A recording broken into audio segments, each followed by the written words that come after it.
얼마 전에 우리나라 인기 10대 가수팀 중에 하나인 그 샤이니의 한 그 멤버 가수가 자살을 하는 바람에 많은 청소년들이 충격을 받았던 적이 있습니다.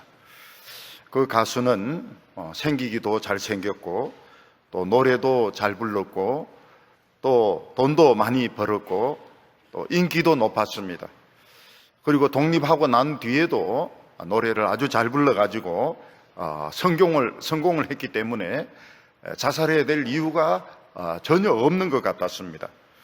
그러나 그는 20대의 나이로 자살을 했습니다. 오늘 사람들에게 가장 고통스러운 병은 아마 암일 것입니다. 사람이 암에 걸렸다 이러면 기분이 굉장히 좋지 못합니다. 왜 하필이면 이 많은 사람들 중에서 재수없게 내가 이런 병에 걸렸는가? 술도 안 마시고 담배도 안 피우고 나쁜 짓도 안 했는데 어떻게 나에게 이런 재수없는 병이 걸렸는가? 굉장히 기분이 나쁩니다. 근데 이 암이 이제 완치가 됐을 때는 굉장히 승리했다는 기쁨이 있지만은 이 병이 악화가 되어 가지고 이제 돌아가시게 되면 젊은 사람과 나이 든 사람이 굉장히 다르다고 합니다. 나이 든 사람은 그래도 좀 고통이 훨씬 적은데 젊은 사람은 너무 고통이 심해 가지고 막 소리를 지르고 옆에서 볼 수 없을 정도로 밤낮 잠을 자지 못하고 음식을 먹지 못하고 그렇게 고통을 받다가 이제 나중에는 굶어서 사실은 돌아가시는 것입니다. 근데 암보다 더 무서운 병이 우울증입니다. 우리나라에서는 암보다 이 우울증으로 죽는 사람들이 훨씬 많습니다. 전에는 하루에 20몇 명 이랬는데 지금은 늘어서 30몇 명, 35명 매일 35명 이상씩 지금 자살을 하고 있습니다. 우울증은 겉으로 보기에는 정말 멀쩡합니다. 전혀 아픈 사람 같지도 않고 아무 문제가 돈이나 사회적인 여건이나 이런 거 보면 죽어야 될 이유가 전혀 없는, 어떻게 보면 참 행복한 사람이라고 볼 수 있는데 그 마음속은 많이 병들어 가지고 괴로워하다가 결국 어느 순간 창문으로 뛰어내리든지 약을 먹어버리든지 목을 메어버리든지 그렇게 해서 사람이 자살을 하는데 그 자살하는 사람이 암 환자보다 훨씬 많은 것입니다. 그래서 사람들이 제일 자살을 많이 하는 그 한강다리에는 한 번 더 생각해보자 그렇게 붙어 있다고 합니다. 뛰어내리기 전에 한 번 생각을 더 해보자. 그러나 이 우울증이라고 하는 것은 오늘 이 현대의 병이고 현대에서 피할 수가 없습니다. 스트레스가 너무나도 많고 모든 것이 너무나도 불확실하고 또 사람들 사이의 관계가 너무나도 지금 멀어져 있기 때문에 어쩔 수 없이 생길 수밖에 없는 병이고 아마 두 사람 중에 한 사람은 우울증 환자다고 봐야 되고 어떻게 하든지 이 자살을 막으면 성공입니다. 자살을 옛날 같은 그런 멋진 생활을 못한다 하더라도 자살만 일단 막으면 성공인데 이 막는 것이 쉽지가 않습니다. 왜냐하면 누가 우울증 환자인지도 모르고 자기 자신도 모르고 그냥 돌발적으로 일어나기 때문에 그렇게 많은 사람들이 아까운 생명을 잃고 있는 것입니다. 부모는 자녀에게 돈이나 주고 공부만 하게 하면 의무를 다한 거라고 생각하지만 또 자녀의 마음속에는 또 나름대로 굉장한 스트레스, 입시라는 스트레스 또는 친구 관계의 스트레스 이런 것을 받고 있고 또 남편이 직장에 가서 돈을 벌어다 주면 그냥 다 괜찮은 줄 알고 있지만 사실은 그 업무로부터 또 상사로부터 거래처로부터 엄청난 그 스트레스를 받고 있어가지고 지금 막 죽고 싶어 한다는 것을 가족들은 모르고 있는 것입니다. 더욱이 이 우울증이 걸렸을 때 치료하는 것이 훨씬 더 어렵습니다.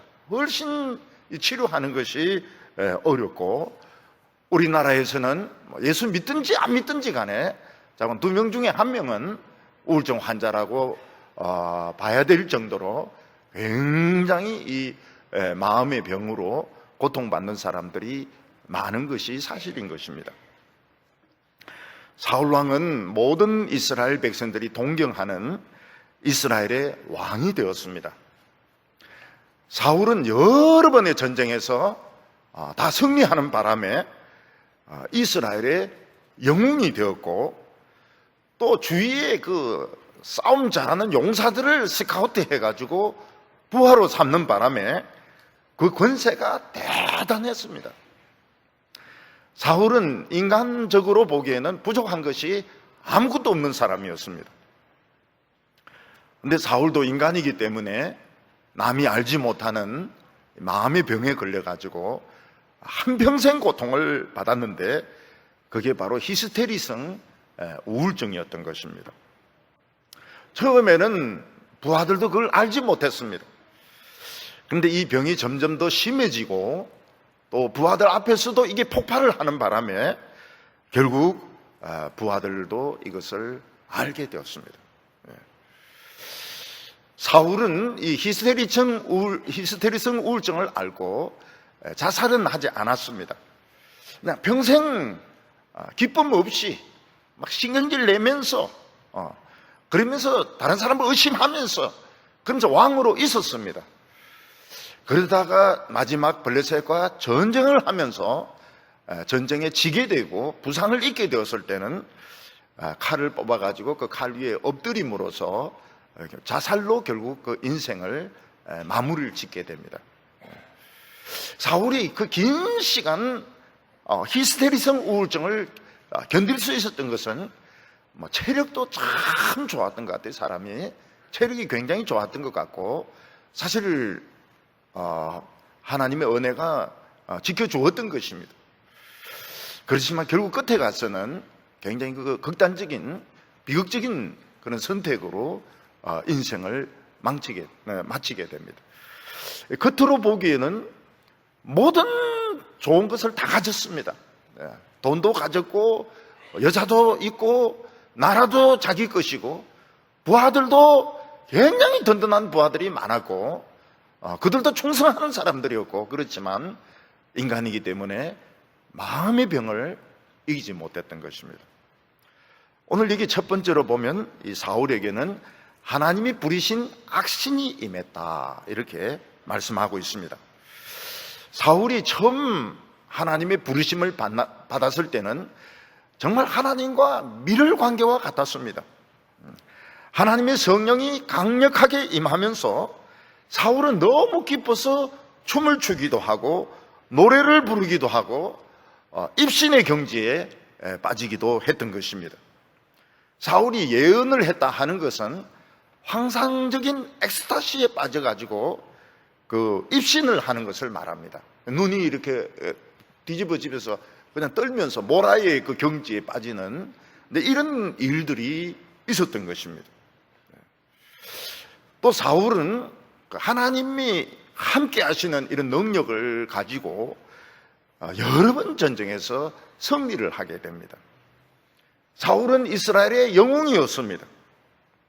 근데 사울은 하나님의 시험에서 불합격을 하게 됩니다.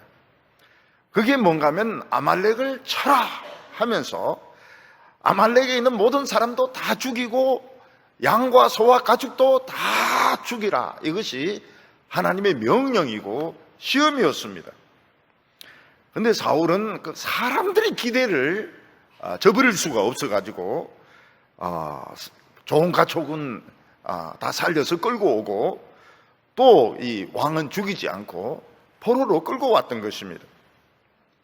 사울이 하나님의 시험에 불합격함으로써 하나님의 그 성령이 사울을 떠나게 되었습니다. 그런데 사울이 하나님의 시험에 불합격했다고 하는 것은 결정적인 것이 아닙니다. 결정적인 것이 또 시험은 또 치면 되는 것입니다. 하나님의 시험도 죽어서 가는 시험은 재수가 없지만 이 세상의 시험은 재수도 있고 삼수도 있고 실수할 수도 있고 부족할 수도 있고 그렇습니다. 결정적인 게 아니에요. 성령이 떠나셔도 또 오시라고 하면 되는 겁니다. 그래서 사울이 그 아말렉과의 전투에서 순종하는데 부족했습니다. 완전 실패는 아니고요. 그래도 하나님 앞에 또 순종하고 또 기회를 달라고 하고 또 순종하고 이러면 되는 겁니다. 근데 사울은 근본적인 자신의 그런 정책 있죠. 발릇이 정책을 바꿀 생각이 없어서요. 그래서 하나님에게 또 충성하고 이럴 마음이 없었던 것입니다. 사울은 자기 생각 그냥 그대로 밀고 나가고 성령이 떠난 후유증으로 차라리 그 성령이 임하지 않았더라면 이런 일이 덜 생겼을 텐데 성령이 강하게 임하고 능력이 임하고 떠나버리니까 그 후유증으로 히스테리성 우울증이 오게 된 것입니다. 그래서 사무엘상 16장 14절을 보면 여호와의 영이 사울에게서 떠나고 여호와께서 부리신 악령이 그를 번뇌케 했다고 말씀하고 있습니다. 하나님의 성령이 떠나고 그 빈자리를 하나님이 부리시는 악령이 대신 들어오게 된 것입니다. 그때부터 사울은 주위 사람들을 의심을 하기 시작하고 히스테리가 생기게 되고 분노가 폭발하는 일들이 빈번하게 일어나게 된 것입니다. 그런데 왜 성경은 사울의 이 우울증을 여호와께서 부리신 악신, 악령이라고 표현을 했을까요? 이때만 해도 우울증이라고 하는 것, 디프레션이라고 하는 것을 사람들은 몰랐을 뿐만 아니라 이 사울에게 나타난 정세가 귀신 들린 것은 아니었던 것입니다. 이 당시에 귀신 들린 사람들은 표시가 났습니다. 그런 사람들은 벌써 제정신이 아니고 음성도 자기 음성이 아니고 막 미쳐서 발작을 하는데 이는 분명히 이제 귀신 들린 것입니다. 귀신 들린 거예요. 근데 사울은 귀신 들린 것도 아니고 정신이 미친 것도 아니고 오직 이 감정 컨트롤이 안 되었던 것입니다. 감정이 막 폭발적으로. 그러니까 사울은 사람들도 다 알아보고 생각도 정상적으로 하는데 감정 컨트롤이 안 되는 것입니다. 그래서 이제 이 정세를 어떻게 이제 표현을 했는가 하면 하나님이 부리신 악신이다. 이 귀신 들린 것은 아니다. 미친 것도 아니다는 거예요. 오직 그냥 악신, 하나님을 믿는데 악령이 그 작용을 해가지고 분노가 이제 통제가 안 되는 상태다. 그래서 하나님이 부리신 악령이라고 이렇게 표현을 했던 것입니다. 그러니까 귀신 들린 게 아니에요. 귀신 들린 게 아니고 미친 것도 아니고 지정신입니다. 오늘 우리가 나타나는 그 현상하고 같은 거예요. 본인이 하는 짓을 알고 있습니다. 알고 있습니다. 그런데 이 감정 통제가 안 되는 거예요. 이제 이게 이런 정세가 사울에게 나타났던 것입니다. 전에 제가 알던 어떤 한 신학자 분이 계셨습니다. 이분은 그 청교도 신학에 아주 조예가 깊은 분이에요. 그리고 이제 조직 신학을 전공을 했는데 사실 청교도들이 조직 신학자들이나 마찬가지입니다. 주제를 가지고 연구를 했기 때문에 사실은 통하는 것이 있습니다. 이분이 영국 헌책방을 갔다가 윌리엄 퍼킨스라고 하는 그 초기의 청교도의 그 헌책을 발견하게 되었습니다. 이분이. 그래서 그 책을 사가지고 왔어요. 사가지고 왔는데 몇 개 복사를 했습니다. 저도 그때 그걸 하나 샀어요. 윌리엄 퍼킨스의 전집. 윌리엄 퍼킨스는 초기의 청교도입니다. 가끔 사람들이 인용하는 존 오원 이런 사람은 후기입니다. 후기 말기. 그리고 철로육정을 쓴 존 번연도 후기입니다. 존 번연하고 존 오웬은 또 친구 관계입니다. 아주 친한 땜쟁이하고 학자하고 아주 또 친한 관계입니다. 근데 그분이 지금 청교도 이야기 하려고 하는 게 아니고요. 그분이 자기가 이제 처음 예수 믿을 때 막 하나님 앞에 막 성령을 달라고 막 얼마나 기도했는지 어느 날 불을 받았다는 거예요. 불 받고 나서 이 사람이 음성이 변했습니다. 음성이 막 굉장히 커요. 음성이. 평소 음성이 마이크 음성이니까요. 음성이 얼마나 큰지 몰라요. 그리고 막 손도 굉장히 뜨거워졌다고 그래요. 그리고 뭐 굉장히 다혈질적인 이런 분이 되셔서요. 그분이 이제 화란에 가서 이제 공부를 했는데, 신학을 공부를 했는데, 화란에는 산이 없지 않습니까? 이분은 산에 가서 나무를 하나 뽑아야 이게 기도가 되는데, 화란에는 뭐 풍차만 있고 뭐 이러니까 이 기도가 안 나오는 겁니다. 그래서 이분이 차를 몰고 독일까지 갔어요. 독일에 가니까 산이 있는 거예요. 그 나무 붙들고 막 소리 지르면서 막 기도하니까 기도한 맛이 좀 나더라는 겁니다. 그동안 사람 한 명 없어졌다고 막 찾는다고 난리가 났다고 그래요. 학교에서는. 그리고 그분은 참 귀한 것이 이런 성령의 은혜를 사모하고 부흥을 사모하고 참 그런 신학자였습니다. 전도도 하고요. 전도도 이렇게 하고요. 근데 이분에게 이해가 안 되는 게 뭐냐면 화를 참지 못해요. 화를 참지 못해요. 누가 뭐 질문을 한다든지 따지거나 이렇게 하면 뭐 이분은 막 화가 통제가 안 되는 거예요. 그날 하루 종일 통제가 안 되는 거예요.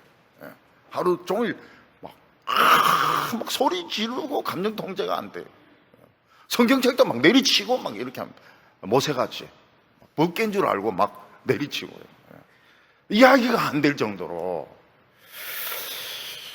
그래서 성경에 보면은 성령님은 비둘기라 이랬는데 이분은 비둘기 같은 성령은 한 번도 임하지 않는 늘 불같은 모세 같은 그런 성령만 임하는 것 같아요.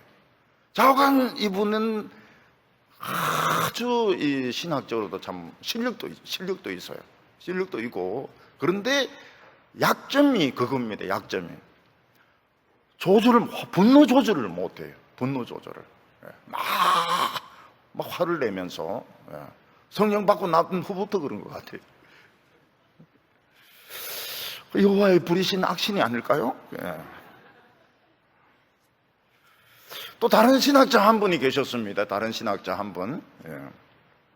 그건 딴 분인데 이분은 이제 칼빈의 책 이런 걸 자꾸 수집을 해요. 돈만 생기면 화란이나 이 스위스나 이런 데 헌책방에 가가지고 기독교 강요 원본 뭐 이런 것들 자꾸 수집을 해요. 굉장히 많이 수집을 해요. 돈은 거기에 다 쓴 것 같아요. 근데 이분은 이 화를 표출을 못하는 분입니다. 근데 스트레스를 엄청 받은 것 같아요. 신학교에서. 신학교 보통 뭐 교수나 총장 하면은 스트레스 엄청 받거든요. 이분은 몇 년 동안 바지를 못 입었대요.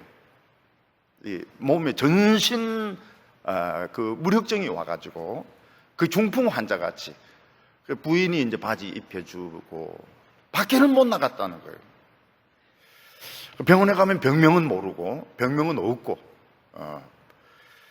지금은 이제 조금씩 이제 밖에 나와서 활동도 하고 뭐 설교도 한 번씩 하고 이러는데 그것도 이제 스트레스성 우울증인 겁니다. 굉장히 스트레스를 많이 받은 거예요. 앞에 있는 그분은 막 화를 막 표출을 하니까 다 살아계셔요. 두 분 다 살아계셔요. 막 벌겋게 막 성령이 오시라고 막 이래 하니까 이분은 뭐 자기는 괜찮은 거예요. 벌겋게 올라오지만은 자꾸 살아계셔요. 두 분 다 살아계셔요. 그렇지만은 서로 다른 이런 모양으로 나타나는데 다 스트레스인 것입니다. 우리가 이것을 통해서 알 수 있는 것이 뭔가 하면 예수 믿는 사람들도 얼마든지 우울증이 걸릴 수 있고 더 잘 걸린다는 겁니다. 신학 교수들은 더 잘 걸릴 수 있습니다. 내 생각으로는, 내 짐작으로는 교수회의 하면서 막 큰 못된 소리들 하는 것 같아요. 그러니까 암 환자들이 많죠. 그런 것 같아요. 내가 보기에는 밖에 나와서 그런 소리는 못 하는데 그 안에서는 그런 것 같더라고요. 그러니까 이 예수 믿는 사람들도 얼마든지 더 우울증이 생길 수 있고 자살을 생각한다는 겁니다. 근데 많은 경우에는 실행에 못 옮깁니다. 실행에 살고 싶지는 않고 죽고 싶고 이렇지만 실행에는 못 옮기는데 너무 사탄의 공격이 강하고 그 속이 답답하고 이럴 때는 실행에 옮기는 사람도 있다는 겁니다. 실행에 옮기는 사람도 있는 겁니다. 성공하는 사람도 있는 겁니다. 성공 못해야 되는데 목을 매는데 줄이 끊어진다든지 뛰어내린데 1층이라든지 이제 이래 돼야 되는데 이제 요즘 성공률이 굉장히 높아졌어요. 예수 믿는 사람들의 자살률의 성공률이 굉장히 높아진 겁니다. 이거를 어떻게 하든 막아야 됩니다. 참 아까운 사람들이거든요. 사람의 마음 속에는 이 감정이라고 하는 것이 있어서 외부의 이런 충격들에 대한 완충 역할을 합니다. 분노라든지 공격이라든지 이런 것에 대한 완충 역할을 해가지고 그냥 넘어가요. 엄마가 아기를 배웠을 때에 양수가 있어서 누가 뭐 배를 이렇게 민다든지 배가 어디 부딪혔다든지 이렇게 해도 아기가 안 다치는 것처럼 사람 속에는 이 감정이 있어가지고 막 스트레스를 받고 욕을 듣고 그렇게 해도 이게 바로 영향을 안 주는 겁니다. 막 죽고 싶다든지 이렇지는 않는 거예요. 근데 스트레스가 지속적으로 계속이 되면 이 감정이 말라가 버립니다. 스트레스를 지속적으로 받고 또 지속적으로 좋지 못한 이런 상황에 처하면 감정이 고갈되어 버리는 것입니다. 그러면 이제 완충할 수 있는 이게 없는 거예요. 기분 나쁘면 그냥 바로 행동에 옮겨버립니다. 바로 행동에 옮겨버려요. 기분 나쁘면 바로 욕을 퍼부어버리고요. 욕을 퍼붓지 않으면 자신을 자해를 하고요. 그래서 진짜 참 사회적으로 존경받는 분의 입에서 말로 표현할 수 없는 막 욕이 나오는 경우가 있습니다. 진짜 그 시장 바닥에서 노무자들이 하는 그런 욕들을 막 해요. 왜 그런가 하면 이게 감정이 고갈이 되어서 그런 겁니다. 사람이 나빠서 그런 게 아니고요. 근데 하나님의 백성들에게 있어서는 이 우울증을 치료하는데 예배가 최고입니다. 예배가 최고예요. 예배 드리면서 찬송을 부른다는 거, 노래를 부른다. 하나님을 향해서 노래를 부른다는 거, 울면서 기도를 한다는 거, 소리를 지른다는 거, 또 설교를 듣는다는 거, 이 치료하는데 굉장히 좋은 방법입니다. 굉장히 좋은 방법이에요. 그래서 기도하면서 통곡해버리고 찬송 부르면서 통곡해버리고 그렇게 해버리면 일단은 위기는 넘어가면 죽지는 않아요. 위기만 넘기면 사는 겁니다. 대개 사람들이 이제 이 우울증에 걸리는 이유는 많습니다. 굉장히 다양합니다. 근데 다른 사람으로부터 계속 갈구임을 당한다. 갈구임 당한다는 말이 있죠. 계속 다른 사람으로부터 괴롭힘을 당한다든지 또는 성공을 위해서 스스로 막 그 스트레스를 자기 자신에게 준다든지 또 이미 성공하고 난 뒤에 삶의 목표가 없어진다든지 이럴 때 다 위험합니다. 우울증이 오게 돼요. 성공하는 것도 성공하기 전까지는 괜찮은데 성공해버리면 이제 이때는 목표가 없기 때문에 죽고 싶은 마음이 들게 됩니다. 어떤 사람은 지금 굉장히 인기가 있고 성공적이지만 언젠가는 이 인기가 떨어지게 된다는 걸 알게 되는 겁니다. 노래라고 하는 게 계속 좋은 노래를 만들어낼 수 있는 것도 아니고, 인기라고 하는 것도 계속 되는 것도 아니고, 사람의 열정이라고 하는 것도 계속 되는 게 아니기 때문에 지금은 인기 절정에 있지만 나중에 가서는 인기가 떨어지게 되고, 그때는 죽어봐야 사람들이 안 알아주니까 인기 정상에 있을 때 죽는 사람들이 있습니다. 그러면 배우들이 많이 오거든요. 그런 거 생각하면서 인기 정상일 때 자살한 사람들도 있어요. 그럼 텔레비도 막 옵니다. 텔레비도 오면서 막 찍어주고요. 나는 인생 목표를 다 달성했다. 자꾸 헛달감. 되게 대통령 되는 분들 보니까 그렇더라고요. 한 3년 정도는 굉장히 의욕적으로 그 나라 일을 합니다. 그리고 2년 동안은 아무것도 안 해요. 우울증이 와가지고 아무것도 안 합니다. 미국처럼 뭐 재선이 있는 것도 아니고, 또 대통령 그만두고 나서 뭔가 하려고 해도 그 법에 전부 다 걸리거든요. 뭐 돈 걷어가지고 무슨 뭐 체육진흥, 문화진흥 이게 다 걸리거든요. 그러니까 환장 거예요. 우울증 환장 거예요. 그리고 청와대가 토요일 되면 사람들 싹 다 빠져나가기 때문에 절간하고 똑같습니다.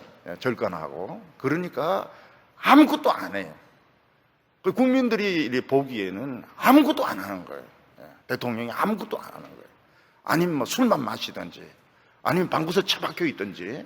그러니까 이 나라가, 우리나라는 굉장히 이게 몇 번씩 위기를 겪는 겁니다. 아무것도 안 해요. 정신병 환자하고 똑같아요. 청와대에 가보셨습니까? 안 가봤죠? 안 가봐도 목사가 그 정도는 다 알아야 되죠. 2년 정도는 정신병자로 지내는 겁니다. 뭔가 막 하고 싶어요. 은퇴하고 난 뒤에도 나라를 위해서 막 하고 싶게 전부 법에 다 걸립니다. 돈 모으고 이랬던 것들, 뭐 무슨 재단 다 걸리는 겁니다. 그러니까 아무것도 하면 안 되는 거예요. 은퇴하고 나서도 그냥 가만히 있어야 됩니다. 골프장에 뭐 갔다 그러면 뭐 신문에 쓰면 말이에요. 골프장이나 돌아다니고 말이에요. 뭐 음식도 그냥 뭐 얼마짜리 먹고 말이에요. 이러니까 이거는 살았지만 귀신이나 마찬가지인 겁니다. 그건 대통령 하지 마라 그러잖아요. 대통령 하지 말고 정치하지 말라고. 그 참 행복한 것 같지만 행복하지가 않아요.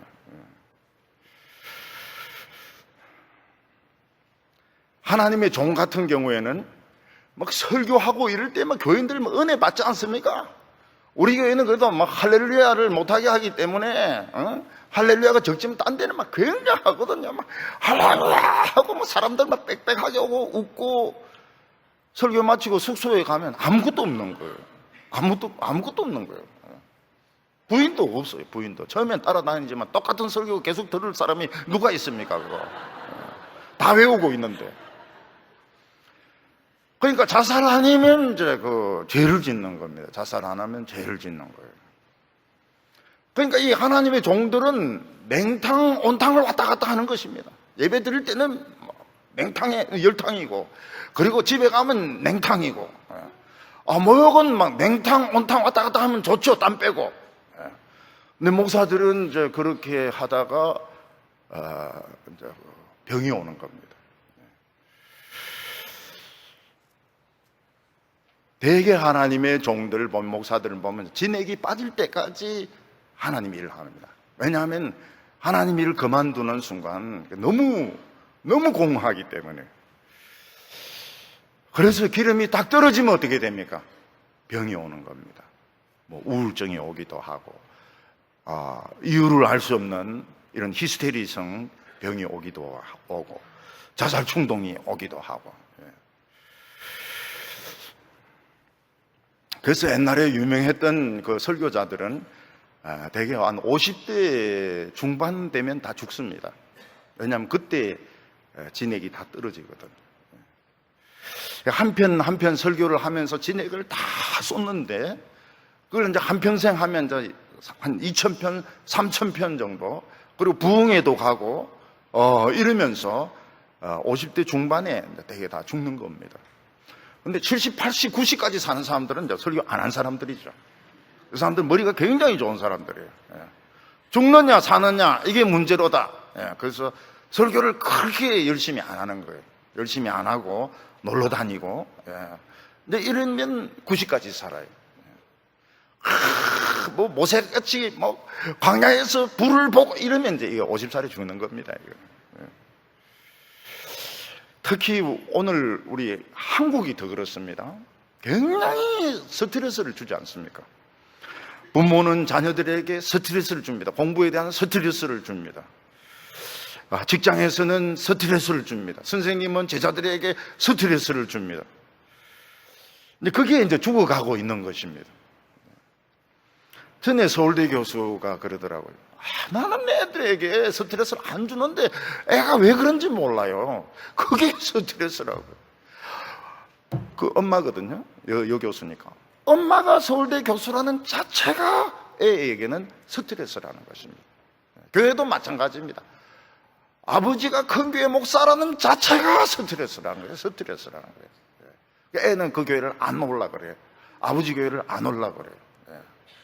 왜냐하면 스트레스니까요. 스트레스. 고무줄은 이제 당겼다 놓으면 회복이 됩니다. 근데 자꾸 당기면 늘어져 버리게 됩니다. 늘어진 것을 자꾸 당기면 끊어져 버리게 됩니다.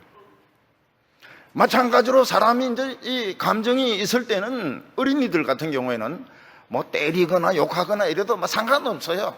그냥 재밌게 놉니다. 근데 이제 청소년이 되어서 계속 이제 공부 스트레스 받고 막 이러다 보면 어떤 데는 막 대듭니다. 대들어요. 엄마는 말이야 공부 이야기만 하냐고. 내 알아서 하는데 그게 이제 늘어난 겁니다. 거기서 이제 더 땡기면 이제 이게 병이 오는 겁니다. 병이 끊어진 겁니다. 고무줄이 끊어진 거예요. 근데 이걸 방치를 해두면 자살을 기도를 하게 됩니다. 뭐 손목을 끊는다든지, 아니면 뛰어내린다든지. 특히 그 예수 믿는 사람들은 완벽한 걸 좋아하지 않습니까? 이 세상에 완벽한 게 없거든요. 그러니까 이제 속이 상하면서 우울증이 오는 겁니다. 완벽하지가 않으니까. 왜 완벽하게 하지 않느냐? 그래서 막 병이 오는 거예요. 그래서 성격이 완벽한 분들은 방 청소를 안 하는 게 좋아요. 그리고 그냥 집을, 내 방은 돼지우리 이렇게 적어 놓는 게 좋습니다. 돼지우리. 왜냐면 어차피 그렇게 됩니다. 그 깔끔한 사람들이 병이 오면 어떻게 됩니까? 손가락 끝 하나 안 움직입니다. 정리정돈 일체 안 하고 그냥 들고 있습니다. 그러니까 이해가 안 되죠. 이거는 방이냐 돼지우리냐, 방이냐 돼지우리냐, 그런 소리 하면은 또 대들죠.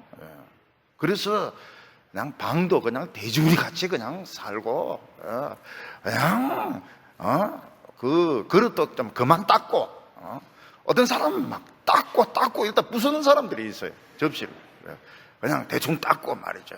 그거다 먹고 말이죠.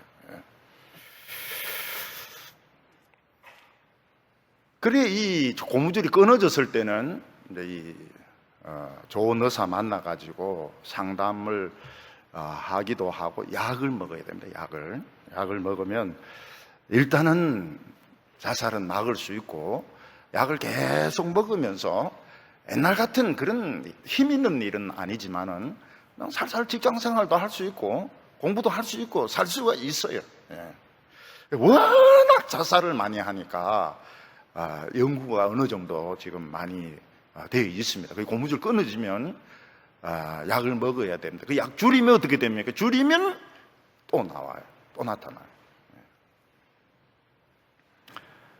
그러니까 세상 사람들이 성공했을 때 그 자신의 그 불안함을 뭐로 나타냅니까?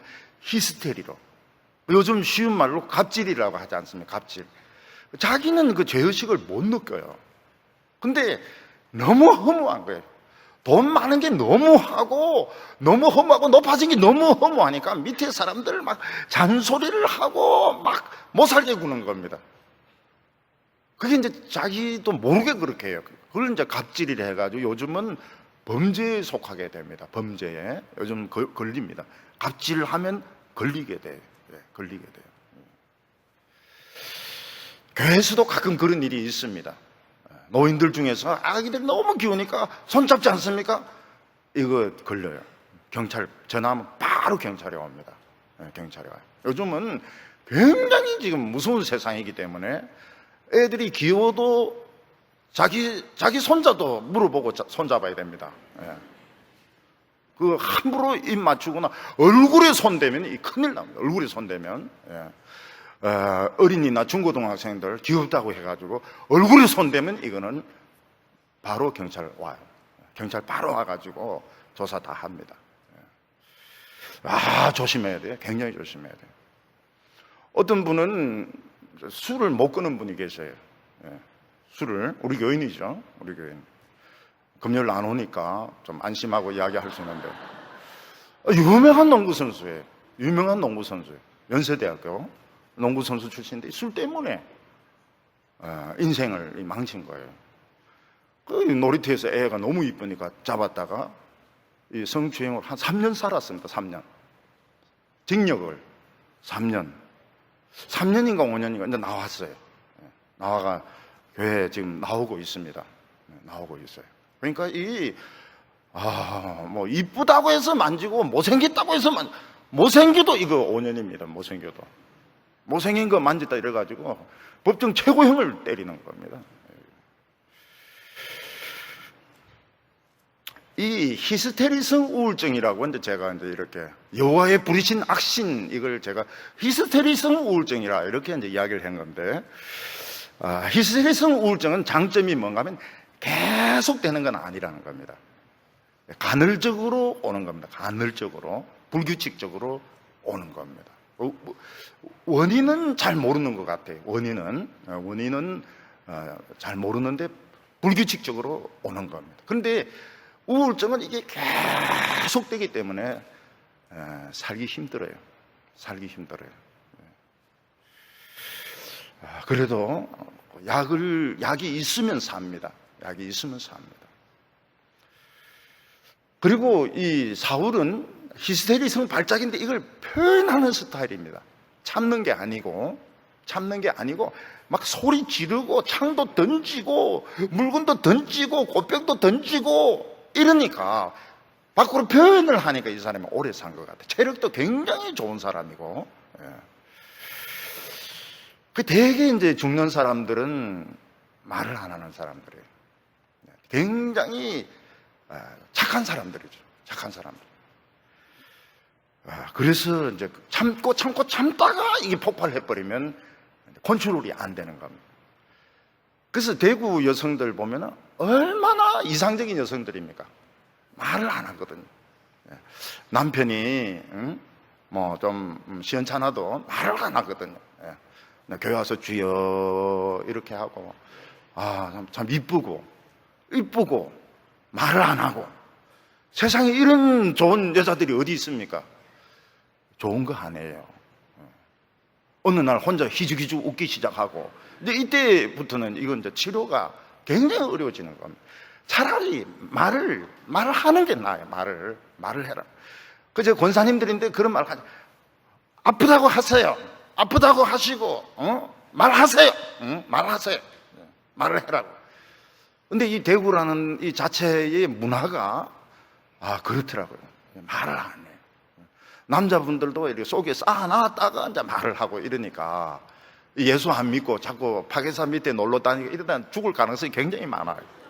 청년들도 그렇고 말을 안 해요. 부산 여자들 같으면 뭐 퍼붓습니다. 남편들인데 삿대질 해가면서 네가 한 게 뭐 있노? 시집 오고 난 뒤에 해준 게 뭐 있노? 반지를 사줬나? 목걸이를 사줬나? 이러면서 이제 쫙 풀리는 겁니다. 이게 히스리가 풀리는 거예요. 부산 여자들은 굉장히 무서워요. 칼치 하나 갖다 놓고 말이죠. 칼치를 싹 죽을래 살래? 이렇게. 서울 여자들은 막 말을 얼마나 잘하는 줄 몰라요. 그래, 네가 해준 게 뭐가 있니? 이래가지고 내가 지금까지 산 게 얼마나 고마운지 알아. 남자들 막 절절절절 맵니다. 막 절절절절 매요. 그래가 살아남는 거예요. 대구만 억울한 거예요. 이쁘죠. 말을 안 하죠. 참죠. 어느 날 희죽희죽 웃죠. 그러니까 이게 교회 안 나오면 죽는 거라. 교회 안 나오면 죽는 거라고. 딱 보면 딱 알아요. 딱 보면은 너무 말이 없어. 너무 말이 없고 너무 자존심 강하고 그거는 위험한 겁니다. 사울은 하나님의 그 성령이 임했다가 떠나면서 귀신은 아니에요. 귀신은 아니고 이 히스테리성 우울증이 왔는데 감정 통제가 안 되는 겁니다. 오늘 두 번째는 이 사울의 우울증을 치료하는 노력이 나오게 됩니다. 처음에도 말씀을 드렸지만 사울은 부족한 것이 없는 사람입니다. 그는 이스라엘의 가장 존경받는 사람이고 키도 크고 영웅이고 돈도 많고 부족한 것이 없었습니다. 그러나 그도 인간이었기 때문에 자기 자신을 이길 수가 없었던 것입니다. 인간은 제일 위험한 적이 자기 자신입니다. 자기를 이기지 못하는 거예요. 중풍을 이기지 못하고 암을 이기지 못하고 우울증을 이기지 못하고 이게 인간입니다. 막 왕이든 재벌 회장이든 대통령이든 인간은 인간인 것입니다. 그래서 사울은 자신의 그 감정을 다스릴 수가 없었습니다. 신하들 앞에서 여러 번 히스테리가 이제 폭발을 하게 되니까 신하들도 이제 알게 된 것입니다. 왕의 정신 상태가 정상이 아니다. 그래서 왕에게 치료를 해야 되지 않습니까? 이렇게 조심스럽게 제안을 하게 되는 참 조심스러운 말입니다. 왕에게 무슨 치료야? 내가 이렇게 밥 잘 먹고 있는데 밥 잘 안 먹어요. 실제로 밥 잘 안 먹어요. 밥 잘 먹으면 병 안 옵니다. 밥을 흰쌀밥 나쁘다 하지만 흰쌀밥 잘 먹으면 병 안 와요. 사울이 히스테리를 치료하는 방법이 여러 가지가 있습니다. 그 중에서 제일 좋은 것이 성전에 올라가서 기도하고 찬송하고 말씀을 듣는 것입니다. 다윗도 성령이 떠났을 때 주의 성신을 내게서 거두지 마소서 그러면서 눈물을 막 한 바가지씩 흘리면서 기도해가지고 성령을 회복하게 됩니다. 사울이 성전에 올라가서 하나님 내가 고갈되었습니다. 나에게도 성령을 회복시켜 주십시오. 그러면 하나님이 또 엑스트라십 주십니다. 너 불합격했다. 너를 버렸다. 하지만 하나님은 자비가 무한하시기 때문에 또 엑스트라십을 주세요. 또 성령을 또 주시고요. 또 입신을 하게 하고 그래서 사울이 살 수가 있습니다. 근데 신하들이 성전에 올라가자는 말을 안 합니다. 왜냐하면 이 신하들이 신앙이 별로 없어요. 이 사람들이 싸움 잘하는 사람들만 모았기 때문에 전쟁은 잘하지만 하나님의 그 성령의 능력을 믿는 사람이 아닙니다. 그래서 성전에 가자 이 소리를 안 합니다. 그러면 이제 여행의 방법이 있을 수 있습니다. 옛날에 이제 왕들이 밑에 신하들이 뭐 노론 소론 막 이러면서 막 싸우고 막 고소하고 이러면 이제 평복을 입고 여행을 떠납니다. 폭포 같은 데도 가보고 또 뭐 강가도 가보고 이러면은 하나님의 일반 은총이 있지 않습니까? 그래서 좀 기분이 좋아져요. 우리 크리스찬들도 굉장히 그 마음이 상하고 이럴 때는 숲속에 길이 있습니다. 숲속에 난 길이나 바닷가에 난 길. 이걸 이제 쭉 걸으면은 치유가 됩니다. 대개 한 2시간 정도 걸리더라고요. 2시간 정도 걸려야 성령의 호르몬이 나오는 것 같아요. 10분 걸어가지고는 안 돼요. 1시간 걸어가지고도 안 되고요. 한 2시간 정도 이렇게 걸으면 성령의 호르몬이 나면서 많이 치료가 됩니다. 그런 데가 있어요. 잘 찾아보면 쭉 걸을 수 있는 데가 있습니다. 특히 차가 안 오고 사람들이 많지 않고 이런 데를 찾아가지고 쭉 이렇게 흙이면 더 좋죠. 아스팔트보다는 흙이면 더 좋아요. 여름인데 아스팔트 열이 막 올라오고 이런데 막 2시간 걸으면은 더 심해질 수 있습니다. 정세가. 물을 본다는 게 참 좋은 것 같아요. 물을 본다는 거. 폭포를 본다는 건 참 좋은 것 같고요. 숲을 걷는다는 건 참 좋은 것 같아요. 상당한 치유가 될 수 있습니다. 스페인에 보면 그 산티아고 가는 길 있지 않습니까? 그게 800km거든요. 800km. 800km. 한 달에 걸쳐서 걷습니다. 걷기만 합니다. 근데 전 세계에서 제일 많은 사람이 한국 사람이라 그래요. 한국 사람들이 산티아고를 많이 걷는다고 그래요. 한이 많아서 그런 것 같아요. 한이. 우리 교회도 갔다 온 사람 있어요. 몇 명. 산티아고. 몇 번씩이나 갔다 오신 분이 계십니다. 근데 여행해서 이제 갔다 오면 또 스트레스를 받는데 안 갔다 온 것보다는 훨씬 나아요. 간 것이 안 간 것보다는 나아요. 훨씬 낫습니다. 또 온천도 좋습니다. 온천에 가서 이제 뜨거운 물에 들어가 있으면은 피가 이제 통하지 않습니까? 피가 통하면은 통증이 많이 없어져요. 그걸 원숭이들이 아는 것 같아요. 원숭이들 아프면 막 끼어가지고 온천에 딱 들어가 있습니다. 내장이 먼저 딱 들어가 있어요. 이 이제 뜨거운 물, 침, 그 다음에 주사, 이거 다 이제 피 통하게 하는 거거든요. 피가 안 통하면 일단 이제 통증이 오는 거기 때문에 이제 뭐 온천에 가기도 하고, 뭐 주사를 맞기도 하고, 마사지도 마찬가지로 마사지도 피를 통하게 이렇게 하니까 결국 이제 통증이 적어지거든요. 누군가 이야기할 수 있는 대상이 있으면 참 좋죠. 좋은 친구가 있어가지고, 옛날 같으면은 청년들은 이제 그런 이야기들을 해요. 친한 친구들하고 이야기를 하고 이런데 요즘은 이제 점점 이런 속에 있는 이야기를 안 하려고 합니다. 그리고 이제 인생에 이제 새로운 목표가 생기면 참 좋습니다. 인생에 새로운 목표. 내가 지금 뭔가 할 수 있는 게 있다 하는 것은 참 좋습니다. 할 수 있는 것이 아무것도 없다는 것보다는 내가 할 수 있는 뭔가가 있다 이러면 의욕이 생기면서 다시 힘을 낼 수가 있습니다. 사울의 신하들은 사울에게 뭐 여행이나 이런 걸 좀 권했으면 좋겠는데 음악 치료를 가르쳐 줬습니다. 음악 치료의 방법을 제안을 했습니다. 이스라엘에 온천이 있겠습니까? 없겠습니까? 이스라엘에 온천이 있습니다.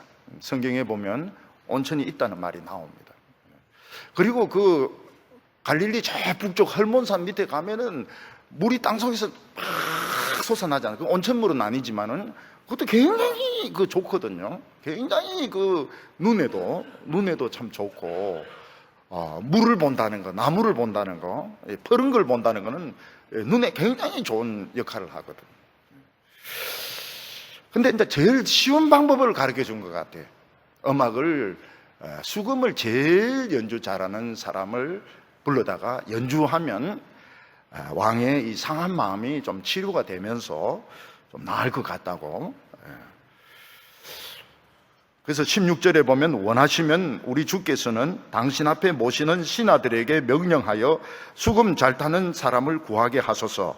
하나님께서 부리시는 악령이 왕에게 이를 때에 그가 손으로 타면 왕이 나으시리다. 이것을 통해서 우리가 알 수 있는 게 뭔가 하면 사울이 음악을 참 좋아했다는 겁니다. 이스라엘 사람들이 음악을 참 좋아해서 어릴 때부터 하나님을 찬송을 했기 때문에 음악을 좋아했다는 것입니다. 여러분, 모차르트의 모자도 모르는 사람에게 막 모차르트 연주하면 치료가 될까요? 안 됩니다. 바이올린을 부숴버립니다. 교회 다니는 사람 중에서 음치가 별로 없어요. 막 성가대도 하고 찬송도 계속 부르고 이러니까. 그래서 이 교회 다니는 사람들이 음악을 잘해요. 전에 우리 교회 어떤 집사님이 연주회를 하는데 협연으로 나온 분이 잘했어요. 잘했는데 이제 집사님, 권사님들이 가만히 있습니까? 이제 묻는다고요. 교회는 어디 다닙니까? 이러니까 자, 교회 안 다닌다는 거예요. 그러니까 막 권사님들이 막 야단치네. 교회도 안 다니면서 무슨 음악을 하냐고. 막 그러니까 너무 권사님들이 뭐라 하니까 막 앞으로 나가겠다고 이제 그리 대답을 했습니다. 교회 다니는 사람들이 이게 음악을 잘해요. 노래를 잘 불러요. 음치가 별로 없어요. 음치가. 우리 교회는 보면 한 옥타브 다 낮춰서 부르고 이런 사람 별로 없어요. 딴 교회는 많아요.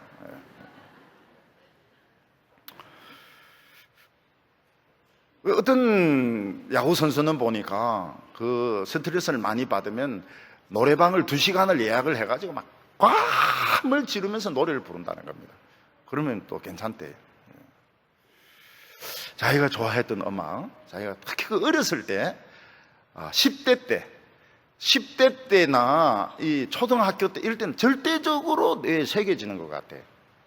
근데 그 음악을 다시 들으면 굉장히 기분이 좋고 눈물이 납니다. 눈물이. 저는 베토벤 협주곡 5번 있지 않습니까? 그 황제. 근데 꼭 반 클라이번이 연주한 걸 들어야 돼. 딴 사람이 연주하면 안 되더라고요. 그러니까 이 어렸을 때 그 음악을 듣는다고 하는 건 절대적으로 머릿속에 새겨지는 것 같아요.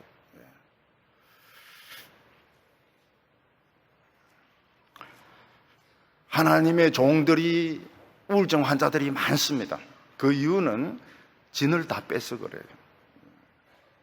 그러다가 무슨 실망스러운 일이 생기고 어떤 충격을 받으면 죽고 싶어 합니다. 되게 자살은 못하지만 죽고 싶은 생각을 수십 번 합니다. 수십 번에. 엘리야 같은 경우에도 3년 반을 참 그 비가 안 오는 걸 참으면서 견뎠고 하늘에서도 불이 떨어지고 기도해서 비가 왔습니다.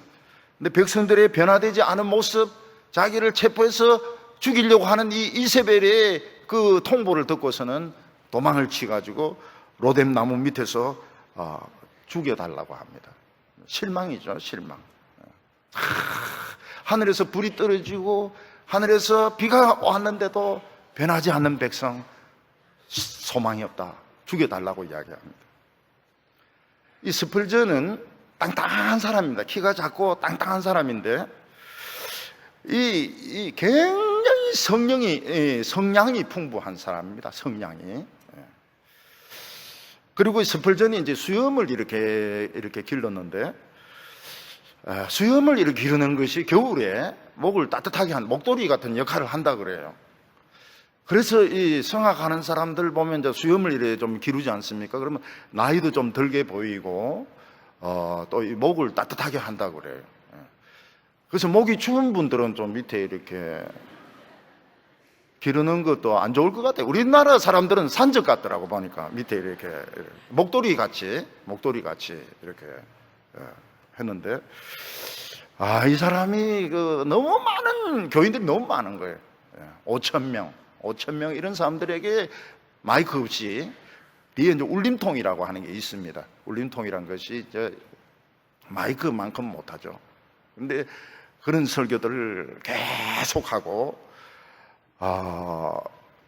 근데 이제 종의 기원 1859년 종의 기원이 이제 발행이 되면서 기독교에서 이 성경은 이거 인간의 글이다 이런 말들이 많이 일어나면서 굉장한 논쟁이 일어나게 됩니다. 굉장한 논쟁이 일어나면서 스펄전이 이 에너지를 다 소진하게 돼버립니다. 그리고 이 스펄전이 통풍이 있지 않습니까? 통풍이. 이 사람이 이제 담배를 좋아하고 포도주를 좋아하거든. 이 통풍에 제일 안 좋은 것이 포도주하고 고기라고 해요. 고기. 포도주하고 고기가 제일 안 좋아요. 이분이 이제 주로 프랑스에 가서 요양을 하는데 그 요양하는 장소가 뭔가 하면 외우기도 쉽습니다. 망통입니다. 망통에 가가지고 이제 거기서 요양하고 오고 나중에는 이제 건강이 많이 안 좋아져요. 그래서 이제 지팡이 짚고 이러다 망통에서 지팡이가 미끄러지면서 이제 엎어지면서 계단에서 엎어지면서 앞니를 다 부러뜨리게 됩니다. 그때가 극도로 건강이 안 좋은 겁니다. 그리고 한 3년 더 살다가 죽습니다. 50대 중반 조금 넘어서 56, 57 그때 죽습니다. 이빨 부러지고도 한 3년은 산다. 이거를 제가 알게 되었습니다. 근데 막상 스펄전이 죽었을 때 얼마나 많은 사람들이 그 애도하러 왔는지 장례식을 7번 합니다. 장례식을. 한 번에 할 수가 없어서 평신도들 한 번 하고 목회자들 한 번 하고 선교사들 한 번 하고 이래가 7번 7번 장례식을 합니다. 그리고 묻었죠. 교인들이 대개 침체에 빠지는 이유는 직장의 스트레스도 있지만 하나님의 말씀을 지속적으로 듣지 못하면 침체가 반드시 옵니다. 아무리 믿음이 좋은 사람이라더라도 복음을 못 들으면, 복음 못 들고 봉사만 자꾸 하면 나중에 침체가 오면서 죽고 싶은 마음이 들어요. 죽지는 않지만 살 의욕을 잃어버리게 됩니다. 그때는 이제 무조건 이제 그 복음 있는 교회를 찾아가 가지고 등록 안 해도 돼요. 등록하지 말고 설교만 매년 듣는 겁니다. 1년, 2년. 저희 교회는 보면 선교사님들이 보면은 굉장히 탈진했다가 우리 교회 와가지고 등록하지 않고 계속 설교 듣다가 치유가 되면 돌아갈 때 인사를 합니다. 선교지로 다시 돌아간다고 그러면서 인사를 합니다. 교인 중에서도 병이 너무 오래 끌 때, 우리 교인도 그런 분이 계세요. 병이 못 고치는 병이 너무 오래될 때 침체가 오고 살기 싫은 경우가 있고, 또 죄를 지은 경우에도 침체가 옵니다. 주홍글 씨 그 소설 보면 이제 사람들이 복음의 자유를 찾아서 신대륙으로 가지 않습니까? 거기서 이제 어떤 젊은 부인이 남편 없이 임신을 하게 됩니다. 그리고 아기를 낳아요. 그러니까 이 남자가 있으니까 임신을 하고 아기를 낳았는데 남편은 없으니까 누구냐? 누구와 음행을 했느냐? 막 물이 묻고 조사를 하고 감옥에 집어넣고 이래도 끝내 안 밝힙니다. 근데 나중에 이제 이 여자와 사랑했던 사람은 그 교회 젊은 목사 딤즈데일 목사였습니다.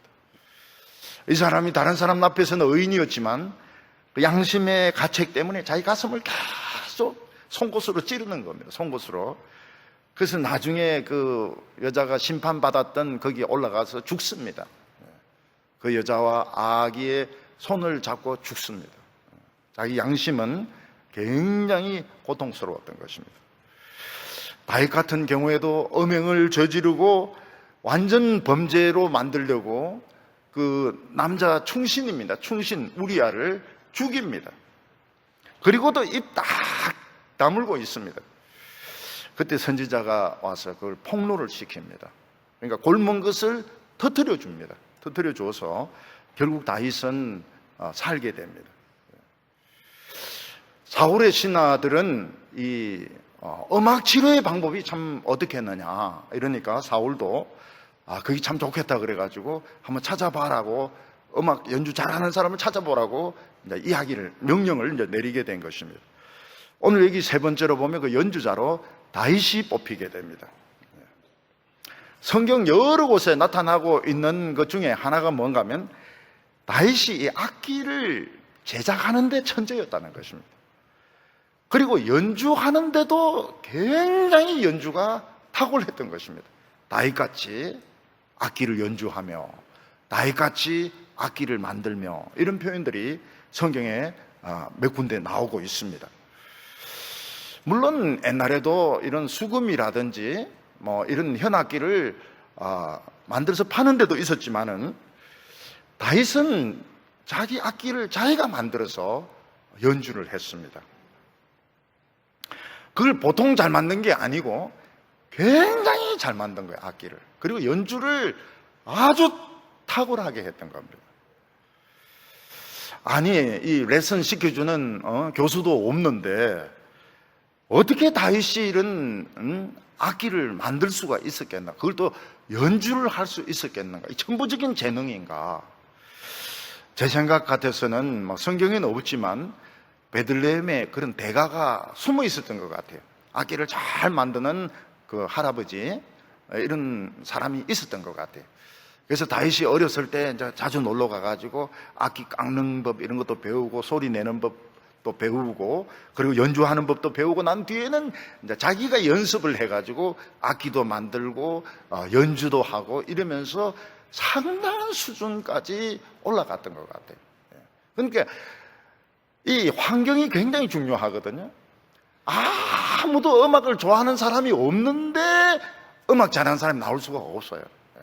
되게 엄마가 피아니스트면 딸도 피아니스트고, 아버지가 성악을 하면 아들도 성악을 하고, 누군가가 아버지가 그림을 잘 그리니까 아들도 그림을 그리고, 뭔가 이렇게 본 것이 이게 있는 거예요. 그러니까 그 이세가 음악을 잘한 것 같지는 않아요.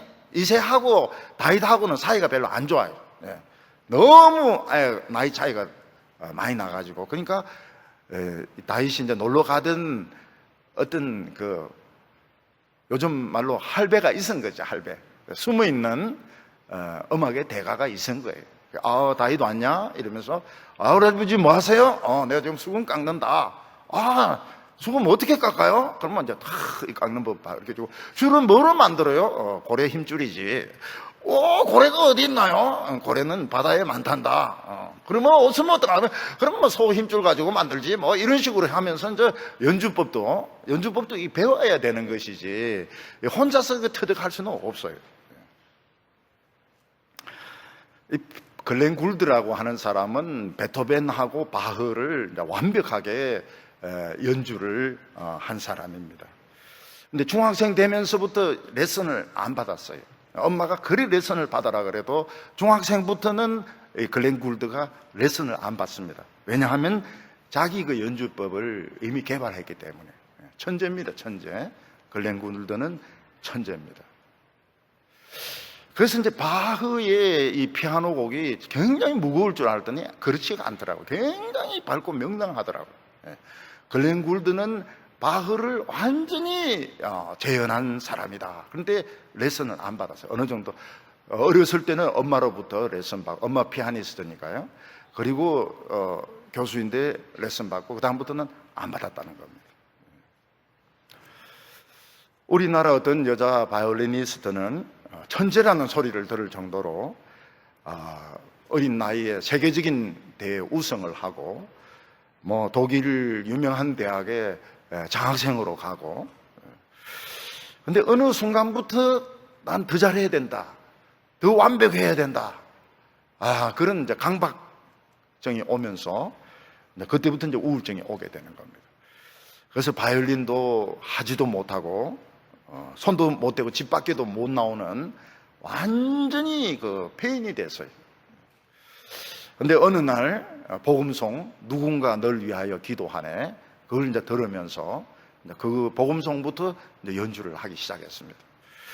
그래서 이제 경로잔치 이런 데 와가지고 노인들을 위해 가지고 복음송, 우리 한국 사람이니까요, 노인들을 위해서 복음송을 연주하고, 또 뭐 어린이들을 위해서 또 연주하고 가르쳐주고, 이래 하면서 다시 이제 자신감을 되찾아가지고 지금은 이제 세계적인 연주자가 됐죠. 그리고 그가 사용하는 바이올린은 세계 3대 바이올린 중에 하나라고, 손으로 직접 만든 그 중에 하나라고 말합니다. 라흐마니노프는 자기가 연주자고 또 작곡가 아닙니까? 근데 이 사람이 교향곡 1번을 발표했는데 평가가 좋지 못했어요. 별로 안 좋다. 그래서 너무 실망해가지고 이 사람이 우울증에 오게 됩니다. 라흐마니노프가. 그래서 피아노도 못 치고 우울증으로 음악 연주도 전혀 못하고 이래 있다가 상담을 통해 가지고 이 사람이 이제 회복되는데 2번을 발표하고 성공을 하게 됩니다. 그래서 이 사람이 이제 미국으로 건너와가, 러시아 사람인데 미국으로 건너와 가지고 3번, 4번 그러면서 성공을 거두죠. 성공을 거둡니다. 사람에게 디프레스는 이렇게 오게 돼 있습니다. 오게 돼 있는데 이걸 이제 잘 극복을 하면 더 이제 천재적인 것이 나올 수가 있습니다. 주저앉아 버리면은 안 되죠. 주저앉아 버리면 안 되죠. 되게 이런 디프레스가 오는 사람들이, 천재적인 사람들이 많아요. 그래서 디프레스가 오면 일단 딱 생각을 하죠. 내가 천재긴 천재구나. 근데 쓸모없는 천재구나. 근데 이걸 어떻게 극복을 할 것인가? 그게 굉장히 중요한 것입니다. 우리나라 어떤 소프라노가 이태리에서 모든 사람들이 이제 하고 싶어하는 나비 부인의 이제 그 도전을 하게 된 것입니다. 근데 교회에서 설교 말씀을 듣다가 목사님이 그렇지 않니? 왜 외모를 그렇게 중요시하냐? 왜 자꾸 성형수술을 하냐? 그러면서 이제 목사님이 설교에서 막 야단을 친 겁니다. 근데 딱 그 주에 이 쌍꺼풀 수술을 하기로 예약이 돼 있었던 겁니다. 그래서 이제 이 자매가 목사님 말씀에 순종하자. 그래가지고 쌍꺼풀 수술 안 하고 그 오디션을 본 것이죠. 근데 그 이태리의 그 나비 부인에 막 세계적인 소프라노가 다 그 지원을 했는데 이 사람이 뽑힌 겁니다. 왜냐하면 나비 부인이 일본 여자거든요. 일본 여자. 제일 동양적인 느낌을 주는 여자가 누구냐? 쌍꺼풀 수술 안 하고 째진 눈을 가진 이 여자다. 그래서 눈 때문에 뽑힌 겁니다. 눈 때문에. 그래서 저는 우리 보면서 수술할 사람 하세요. 쌍꺼풀 수술할 사람 하세요. 그렇지만 혹시 자기가 이 성악으로 나비 부인으로 성공하고 싶은 사람은 째진 눈이 낫다니까요. 그런데 미국 사람들이 한국 여자들 굉장히 좋아하잖아요. 굉장히 좋아하죠. 가치를 알면은 굉장히 좋아하죠. 한국 여자만한 여자가 없어요. 일단 늙지를 않으니까요. 60살 돼도 뭐 30살인지 뭐 잘 구별이 안 될 정도로. 근데 특히 좋아하는 게 그 째진 눈을 좋아한다 그래요. 그래도 난 뭐 째진 눈이 싫다. 하세요. 하세요. 그렇지만은 저하고 그 뽑혔어요. 목사님 말씀에 순종해가지고 제일 동양적이다. 제일 나비 부인에 맞다. 나비 부인 원래 막 이래 막 뚱뚱하고 이런데 요즘 안 그런 것 같아요. 뭔가 성취했다는 거 참 무서운 겁니다. 굉장히 무서운 거예요. 성취했다고 하는 것은 그 뒤에 목표가 없잖아요. 그러면 이제 방황을 하기 시작하고 살기가 싫어지고 새로운 목표는 또 없고 하려니까 힘이 없는 거예요. 힘이 없어요. 그만큼 머리가 돌아가지가 않는 겁니다. 사람들은 이새의 아들 다윗을 추천을 했습니다. 왜냐하면 다윗의 연주가 그만큼 뛰어났던 겁니다.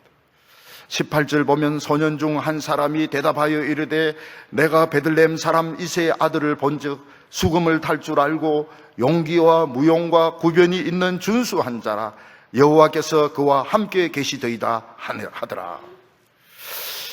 신하들이 뭐 방탄소년 좀 소개하고 뭐 싸이를 좀 소개하고 이러면 좋은데 다윗을 소개했습니다. 다윗은 수금을 잘 타고 말도 잘하는데 특히 여호와께서 함께 하셔요. 하나님의 성령이 있더라. 영성이 있는 연주를 하더라는 것입니다.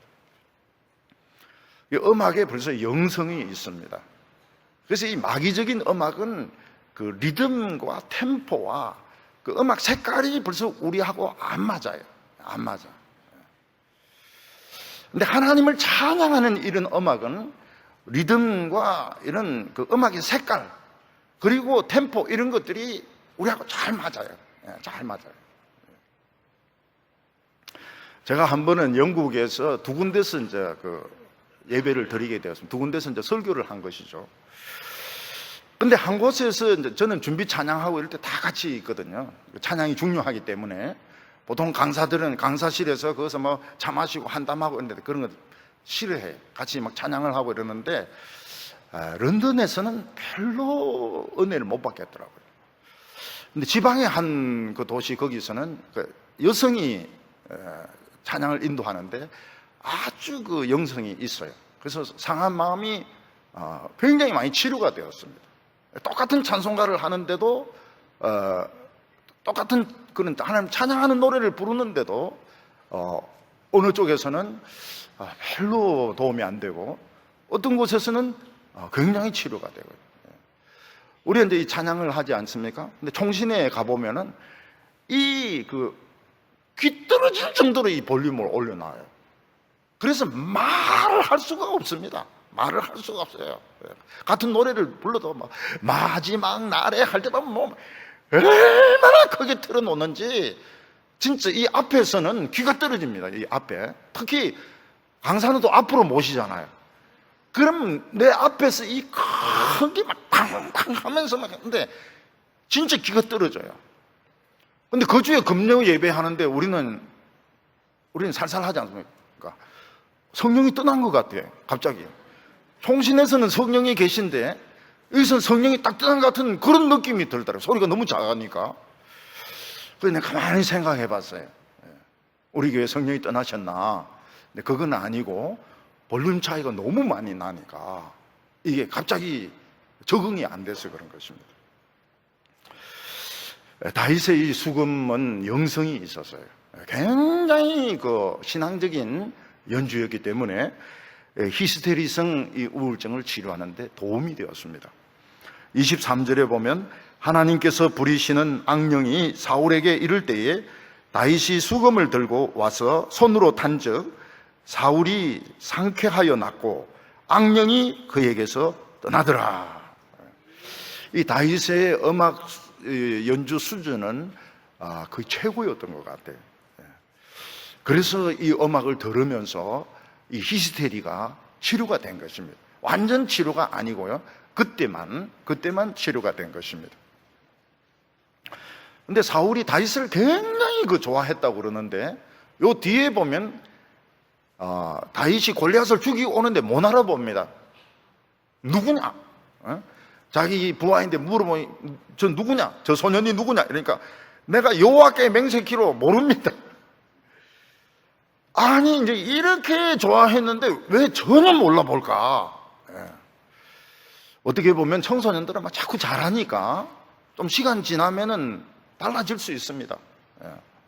없던 여드름이 막 생기기도 하고 키도 막 크기도 하고 이러니까 몰라볼 수도 있고 또 그동안 사울이 또 스트레스 더 많이 받아가 약간 더 헷가닥 할 수도 있고.